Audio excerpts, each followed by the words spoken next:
Biarlah saya membacakan sesuatu daripada artikel tentang permulaan.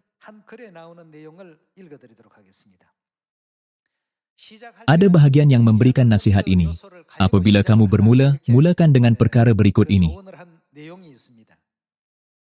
Pertama, adakah persediaanmu rapi?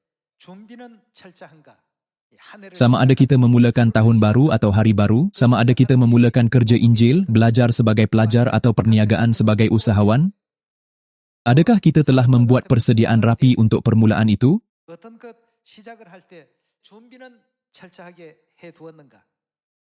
Kedua, adakah ini sesuatu yang menggembirakan kamu? Dikatakan bahwa kita juga mesti mencari hal yang menggembirakan.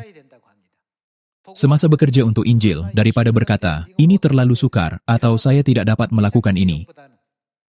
Kita harus melaksanakan kerja Injil dengan gembira, karena Tuhan berkenan kepada orang yang melayani dengan sukacita.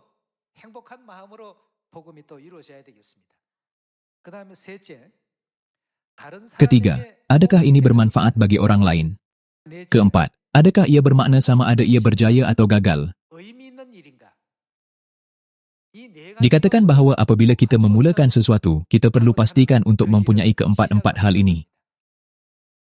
Dalam kerja Injil kita, terdapat keempat-empat elemen ini, bukan? Adakah ia bermakna sama ada ia berjaya atau gagal? Injil kita pasti bermakna tanpa sebarang kegagalan. Seterusnya, adakah ia bermanfaat bagi orang lain? Ia benar-benar membantu orang lain kerana ia membimbing roh-roh yang menuju ke neraka ke syurga. Seterusnya, adakah ini menggembirakan saya? Kalian, mengapa kita menangis selepas berbuah? Orang yang jarang menangis ketika menonton drama yang menyedihkan pun, sejak melihat buah mereka dibaptiskan.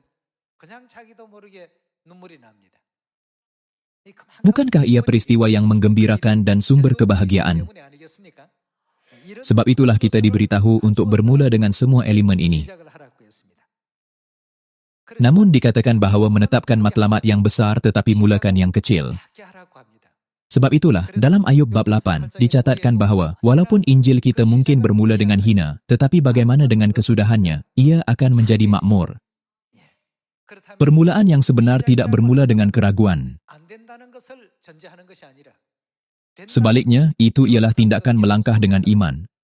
Dan atas dasar iman itulah, kita pasti akan berjaya. Orang yang tidak bermula, orang yang teragak-agak, dan orang yang bertangguh. Janganlah Anda ragu-ragu untuk melakukan. Kalian, jangan bermula dengan berfikir, tidak dapat. Anda tidak perlu ragu-ragu sama ada ia akan berhasil ataupun tidak.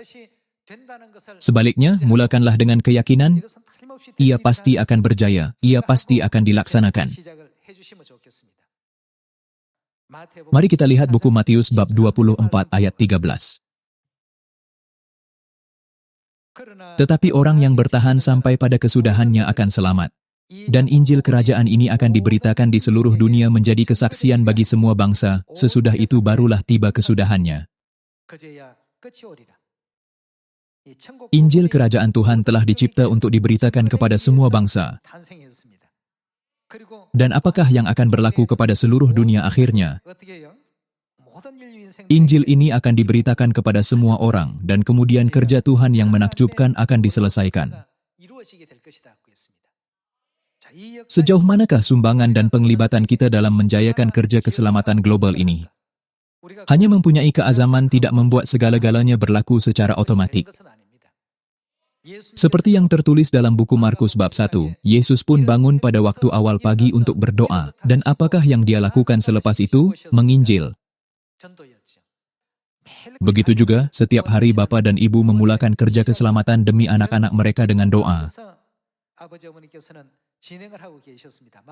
Buku Markus bab 1 ayat 35.